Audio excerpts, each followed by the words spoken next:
படித்ததில் பிடித்தது நம்பர் 1.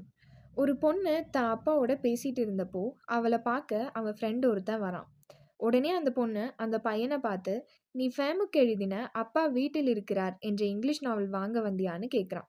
உடனே அவன் அந்த பொண்ணுகிட்ட, "நான் ஹியூமஸ் எழுதின 'நான் எங்கே காத்திருப்பது உனக்காக' என்ற இங்கிலீஷ் நாவல் வாங்க வந்தேன்னு" சொல்றான்.